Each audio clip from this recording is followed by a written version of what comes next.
Hello साथियों, नमस्कार। Unique target channel में आपका बहुत बहुत स्वागत है। साथियों, हम हमेशा की तरह आज भी Uttarakhand PCS, lower PCS, upper PCS या अन्य एग्ज़ाम्स से संबंधित कुछ महत्वपूर्ण प्रश्नों पर आज भी चर्चा करेंगे, जो आवश्यक है और संभावित मोस्ट एक्सपेक्टेड जो क्वेश्चंस है उसकी सीरीज़ को लेकर के हम आए हैं। तो मैं आशा करता हूँ कि ये सीरीज़ आपके लिए बहुत ही उपयोगी होगी। तो चलो जल्दी से शुरू करते हैं। तो फटाफट देख लेते हैं आज की सीरीज़ का जो पहला प्रश्न है। उत्तराखंड पशुधन विकास बोर्ड का प्रशिक्षण केंद्र ट्रेनिंग सेंटर स्थित है, कहाँ स्थित है? कालसी में, देहरादून में, ऋषिकेश में या हरिद्वार में? तो कालसी में भी नहीं है। अगर आप सोचते हैं कि देहरादून में है कैपिटल में, तो वो भी नहीं है। ऋषिकेश इसका राइट आंसर है साथियों। प्रशिक्षण केंद्र इसका ऋषिकेश में है, लेकिन इसका जो मुख्यालय है, उत्तराखंड पशुधन विकास बोर्ड का जो मुख्यालय है वो देहरादून में है। मुख्यालय, ये चीज़ अब जरूर याद रखें।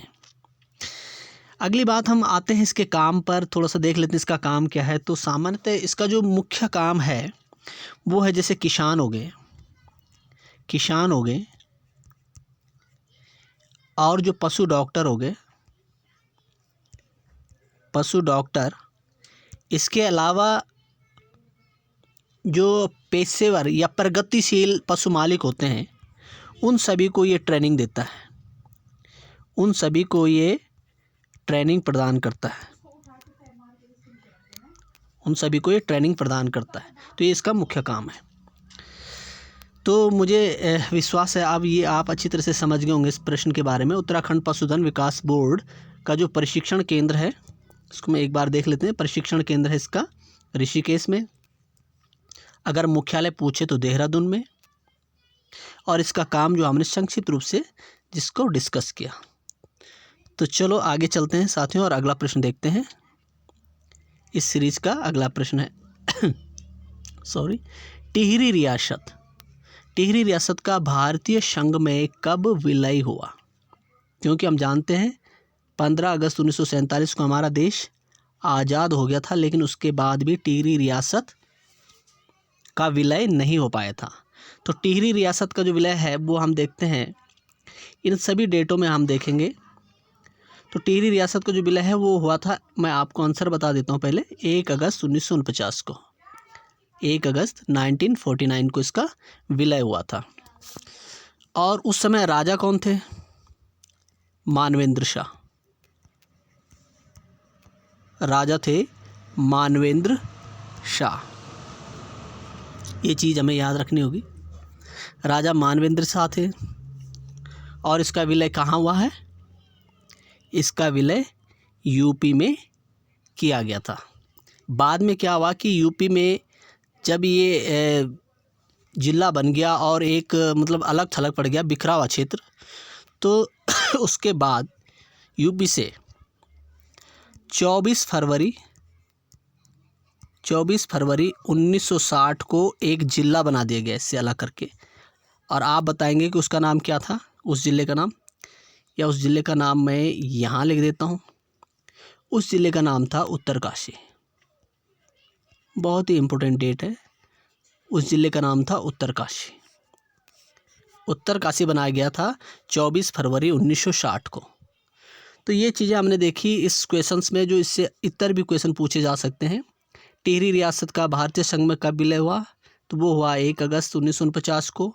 उसमें राजा थे मानवेंद्र शाह, से इसका विलय यूपी में किया गया।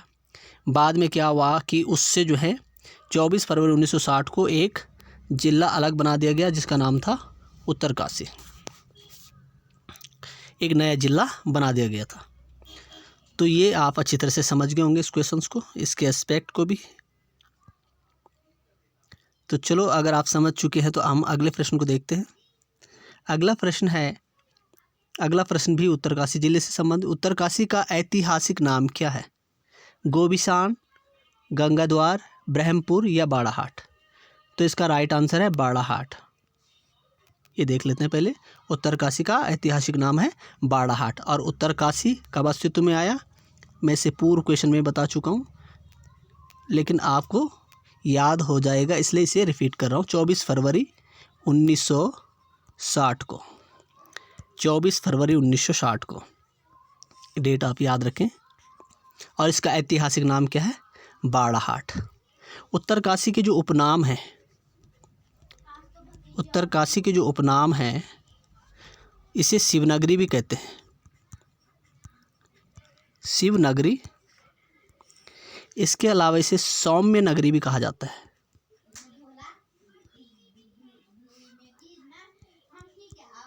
सौम्य नगरी भी कहा जाता है और शिवनगरी भी कहा जाता है। तो ये चीज़ याद रखें, शिवनगरी, सौम्य नगरी, ये इसके उपनाम हो गए। 24 फरवरी 1960 को 1960 को ये एस्टेब्लिश हुआ, इसकी स्थापना हुई। और इसका जो पुराना नाम है वो है बाड़ाहाट। तो ये प्रश्न आप अच्छी तरह से समझ गए होंगे। चलो आगे बढ़ते हैं और अगला प्रश्न देखते हैं। साथियों, अगला प्रश्न है, मौड़ मेला कहाँ आयोजित किया जाता है? कई बार एग्जाम में पूछा गया, बहुत इंपॉर्टेंट। चमोली में, रानीखेत में, उत्तरकाशी में, या जौनसार, रवाई, पाली, पछाऊ क्षेत्र में? तो इसका जो राइट आंसर पहले देख लें। इसका राइट आंसर है जौनसार, रवाई, पाली, पछाऊ क्षेत्र में, जौनसार क्षेत्र में। मौड़ मेला जौनसार की एक सामाजिक सांस्कृतिक परंपरा है, एक परंपरा है। और इस परंपरा में क्या किया जाता है? मछली को पकड़ा जाता है। मछली पकड़ने की परंपरा है ये, मछली पकड़ने की परंपरा है। साथियों, इस मेले में मछली पकड़ने के लिए टिमरू का प्रयोग किया जाता है। आप जानते हैं टिमरू को भारी मात्रा में उसका पाउडर बना दिया जाता है और उसके बाद नदी में डाल दिया जाता है। तो इस मेले में भी हजारों की संख्या में लोग इकट्ठे होकर के मछली पकड़ने का काम करते हैं। तो ये है मौड़ मेला जो जौनसार क्षेत्र में काफ़ी प्रसिद्ध है, वहाँ की सामाजिक संस्कृति को प्रदर्शित करता है। तो ये सवाल भी आपको अच्छी तरह से समझ में आ गया होगा। अगला सवाल है, टिहरी राज्य प्रजामंडल, बहुत ही इंपॉर्टेंट क्वेश्चन। टिहरी राज्य प्रजामंडल की स्थापना किसने की थी? श्रीदेव सुमन, इंद्रमणि बडोनी, बद्रीदत्त पांडे या वेचन सिंह गढ़वाली? तो पहले इसका राइट आंसर देख लेते हैं। इसका राइट आंसर है श्रीदेव सुमन। श्रीदेव सुमन बहुत ही प्रसिद्ध नाम। और कब की थी? अगर ये पूछे कि इसकी स्थापना कब की थी, तो इसकी स्थापना की थी इन्होंने 23 जनवरी 1939 में। कहाँ की थी? देहरादून में की थी। ये की थी इन्होंने देहरादून में। इसके अलावा इन्होंने यदि आपको ध्यान होगा, श्रीदेव सुमन जी ने दिल्ली में एक विश्वविद्यालय की स्थापना की थी। उस विश्वविद्यालय का नाम क्या था? देवनागरी विश्वविद्यालय। ये भी याद रखेंगे, देवनागरी यूनिवर्सिटी, देवनागरी विश्वविद्यालय उसका नाम था। और एक चीज़ और ध्यान रखेंगे श्रीदेव सुमन जी के बारे में, वो है सुमन सौरभ। सुमन सौरभ, मैं यहाँ पर लिख देता हूँ, सुमन सौरभ। सुमन सौरभ क्या है? सुमन सौरभ इनकी कविताओं का संग्रह है। सुमन सौरभ इनकी कविताओं का संग्रह है, जिसे 1937 में प्रकाशित किया गया। याद रखेंगे, 1937 में प्रकाशित किया गया। तो ये चीज़ें हमने कुछ देखी हैं। सवाल कहाँ से पूछ सकता है एग्जामिनर पे? एग्जामिनर का कोई भरोसा नहीं होता, इसलिए हम इसके कई एस्पेक्ट्स को लेकर के चलते हैं ताकि हम इसके जो कॉन्सेप्ट है उसको क्लियर कर सके। तो टिहरी प्रजामंडल की जो राज्य प्रजामंडल की स्थापना थी वो श्रीदेव सुमन जी ने की थी। कब की थी?